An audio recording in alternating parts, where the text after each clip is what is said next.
Venezuela says they now expect a U.S. attack on their country any day now.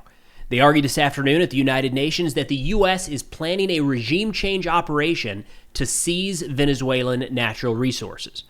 Meanwhile, the U.S. has called off diplomatic efforts with Venezuela, and our military just stood up a new joint task force in the Caribbean as troop deployments in the region surge past 10,000.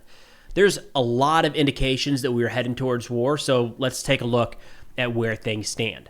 Starting out with some reporting from CBS News yesterday, where they say Venezuela's government requested an emergency session of the United Nations Security Council focused on the U.S. military actions in recent weeks. They expressed their expectation of an armed attack against Venezuela in a very short time. Something we need to keep in mind as we move through today's video is Venezuela and cartels are two different things. There's certainly some overlap to a degree, especially when you get up to Maduro and his close circle, and there is some facilitation by the Venezuelan government of cartels. What we have seen so far have been strikes against exclusively alleged cartel boats. The concern that we're hearing more and more from Venezuela in recent days is that the U.S. is preparing for direct military operations against the Venezuelan state inside of Venezuelan territory. And we've talked about that quite a bit in recent videos. It really looks like that's the direction we're headed. Now, the Venezuelan ambassador to the United Nations in the letter to the United Nations Security Council said, quote, "The ulterior motive remains the same as that which has characterized the United States of America's actions towards Venezuela for more than 26 years, to advance its regime change policies in order to seize control of the vast natural resources found in Venezuelan territory." And look, Maduro's a bad dude, right? Just about the entire world would be better off if Maduro was no longer in power and we had more of a moderate government taking his place. A lot of the actions that the U.S. has taken in recent weeks look like regime change, to be blunt. I mean, Politico ran a piece just yesterday citing a senior Trump administration official saying, quote, "The president is serious. No more mixed messages, no more excuses. There is now a coherent whole-of-government strategy to eliminate Cartel de los Soles, the Cartel of the Suns, and its leader."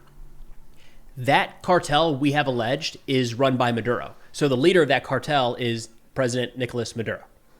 That's the direction we're headed. Just a couple days ago, we got news that the president had ordered Richard Grenell, his his envoy to Venezuela, to stop all diplomatic negotiations.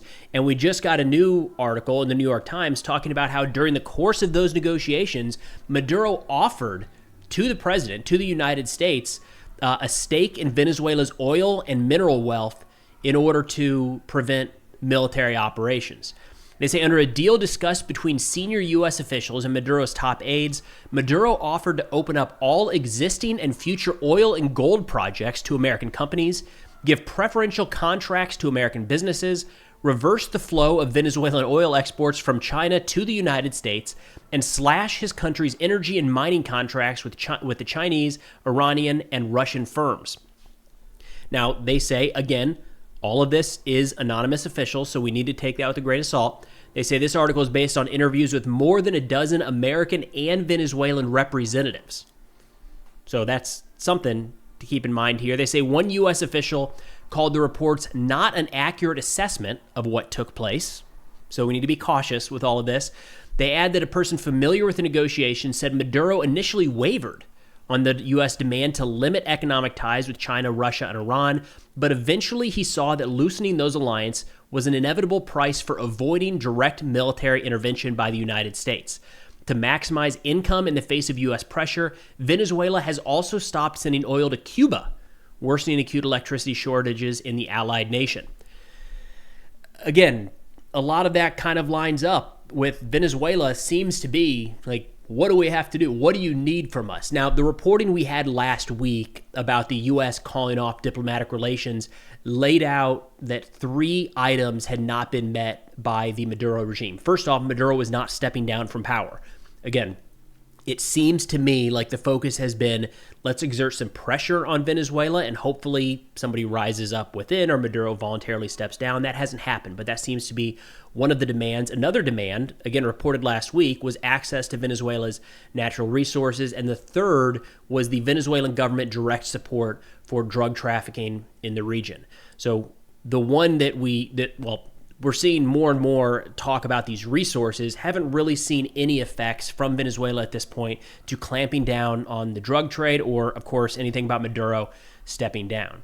In fact, in the UN Security Council today, that just wrapped up a couple hours ago, the way that Venezuela is addressing this is referring to the U.S. media space here as propaganda and disinformation. So they're talking about how the U.S. framing of Maduro as being the head of these cartels and any drugs really at all coming from Venezuela being exclusively American propaganda, which is a bit of a stretch. They say this includes over 10,000 personnel, or they say the result of all of this is very clearly going to be a military operation inside of Venezuela. They point to 10,000 personnel, combat aircraft, missile destroyers, and cruisers, assault troops, assets used in special operations, and even a nuclear submarine. This belligerent action and rhetoric make it rational to anticipate that in the very short term, an armed attack is to be perpetrated against Venezuela. He said the United States has bombed 4 small vessels in the Caribbean, killing unarmed civilians who pose no threat. Quote, "This is not self-defense. These are extrajudicial killings." He stressed, adding that the conflict does not exist. It is being manufactured by the United States. He said Venezuela does not seek war with anyone, clarifying that nonetheless, they will be prepared to defend themselves if needed. Now, a note on those recent strikes on the boats. Just a couple days ago, we had Secretary Hegseth announce that the 4th strike did take place. Since then, the Colombian president, Gustavo Petro, has spoken out saying, actually, those were Colombians, Colombian nationals. Now, we should note that Petro is an ally of Maduro, but he put out a note saying, quote, "A new war scenario has opened up, the Caribbean. Indications show that the last boat bombed was Colombian, with Colombian citizens inside of it. I hope their families come forward and report it. There is no war against smuggling. There is a war for oil, and it must be stopped by the world. The aggression is against all of Latin America and the Caribbean." Now, the White House saw this, called on him to retract, and he said, quote, "The White House is obligated to show the names and origins of the people who they assassinated in the Caribbean with missiles." Now, it's entirely possible that it was a drug boat with Colombians in it. That's a possibility here as well, but we haven't really seen any evidence in any direction as to the nationalities, the identities of any of these people in the strikes. We've seen the way that has gone here in the United States, and we do have a segment in today's video getting into the legality of these strikes. That's going to be a continued conversation. The argument being made is that we don't even know who are in these boats. The response from the Defense Department and the DOJ and the White House is we know exactly who is in those boats. It's just not going to be released publicly. Now, in turning to the U.S. response in the Security Council earlier today, that was presented by John Kelly, a political counselor, who said, quote, "President Trump has also made very clear he is not going to allow the United States to continue to be flooded with cocaine and fentanyl and other drugs coming from different places, including Venezuela, which is a common route. We are going to put an end to the drug cartels that are flooding American streets with their product and killing Americans. The United States has reached a critical point where we must use force in self-defense and defense of others. Let me stress that the United States does not recognize Nicolas Maduro or his cronies as the government of Venezuela. Maduro is a fugitive from American justice and the head of the vicious narco-terrorist Cartel de las Soles, again, the Cartel of the Suns. Moreover, it is the action and policies of the illegitimate Maduro regime that pose an extraordinary threat to both the region and the national security of the United States." Again, we're seeing a blurring of these lines, intentional or not. I would argue that government language tends to be very intentional. A blurring of the lines between the cartels and drug trafficking and Maduro and his regime. Again, there are ties there. There have been ties there for a long time. I'm not trying to throw any cold water on that, but that's how this whole thing started as, well, here we go. Secretary of Defense or Secretary of War Pete Hegseth, just a few moments ago, said at the president's discretion, the Department of War is establishing a new counter-narcotics joint task force in Southcom, area of responsibility, to crush the cartels, stop the poison, and keep America safe. The message is clear. If you traffic drugs towards our shores, we will stop you cold. So that continues to be the primary message being directed inside the United States. To the U.S. audience, this is entirely a drug trafficking operation. We are trying to stop the drugs coming into our country. When you look a little bit broader, we're seeing a lot of the language directed at Maduro, like we just saw from the political, the political counselor at the United Nations. saying this is an illegitimate regime that poses a threat to the region and the national security of the United States. Those lines are being blurred, and a lot of these indications are that the next step in the process here, as we've called for weeks now, or we've called out for weeks now, are U.S. military strikes inside of Venezuela against the Maduro regime themselves.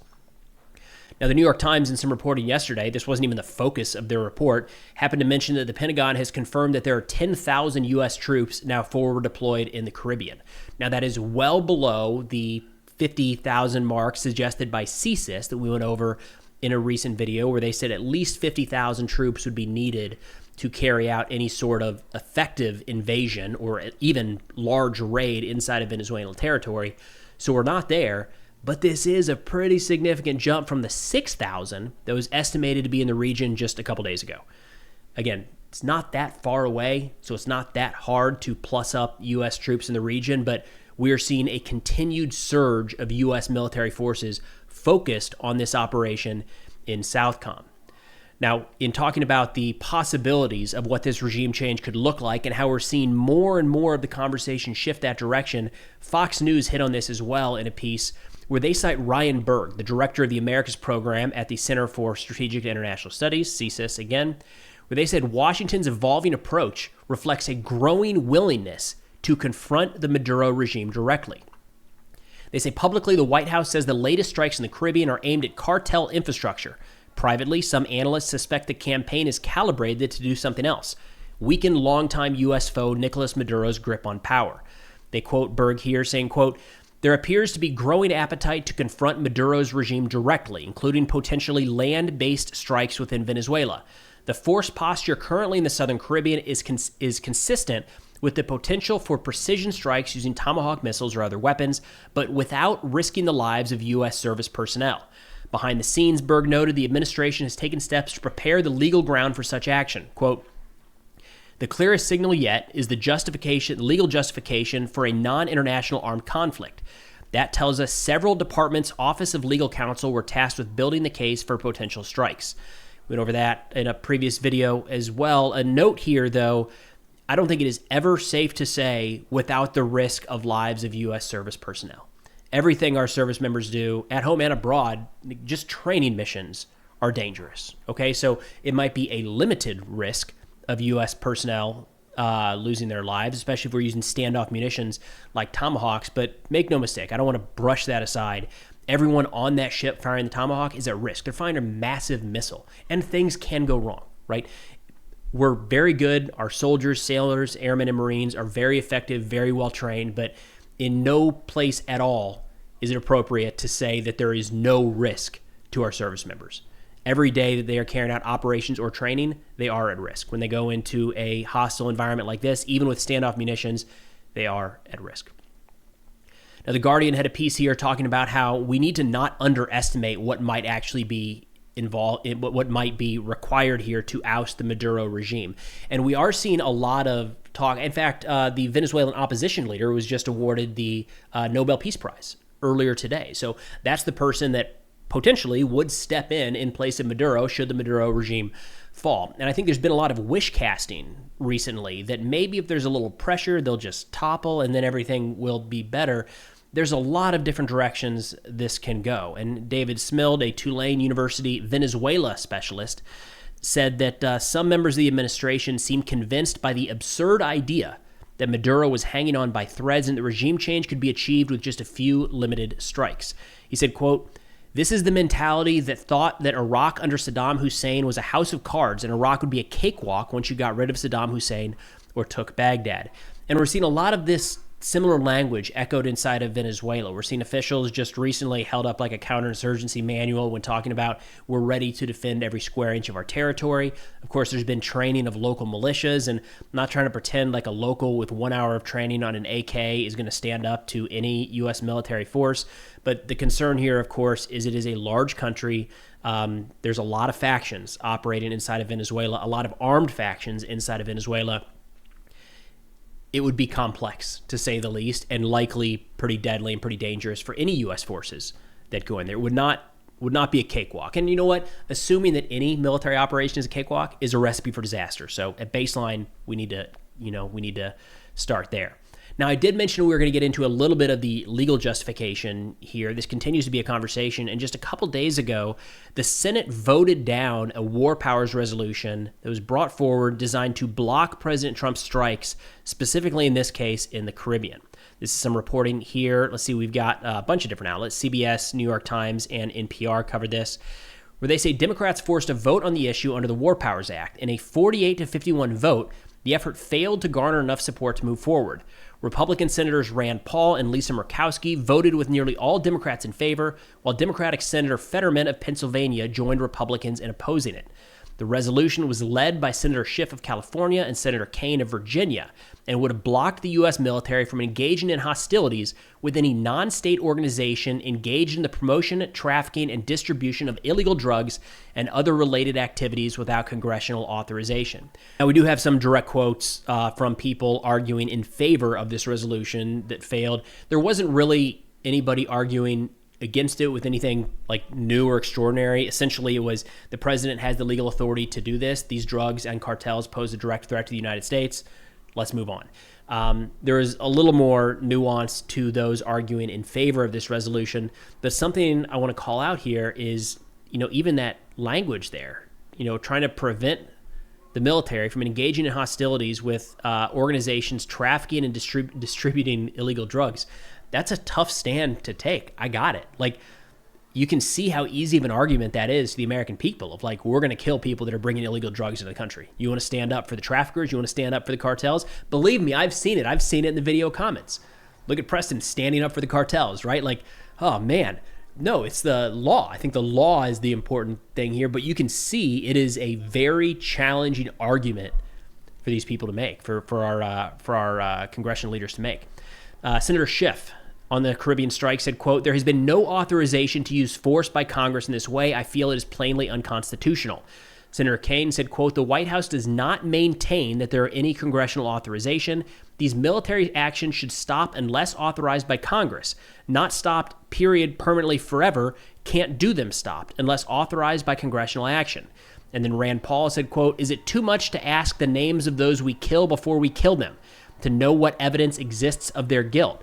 Saying the blow them to smithereens crowd also conveniently ignores the fact that death is generally not the penalty for drug smuggling.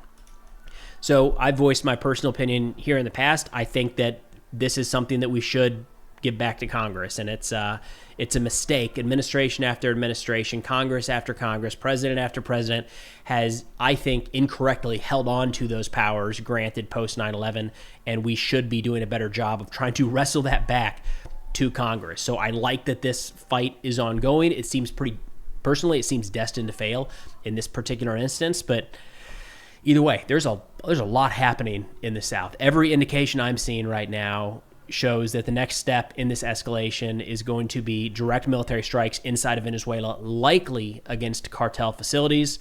Venezuela is concerned about it. I think it's probably going to happen here in the next couple days, week at most, but it's something we'll keep an eye on. That's all we got for now. Thanks for watching, and I'll see you all next time.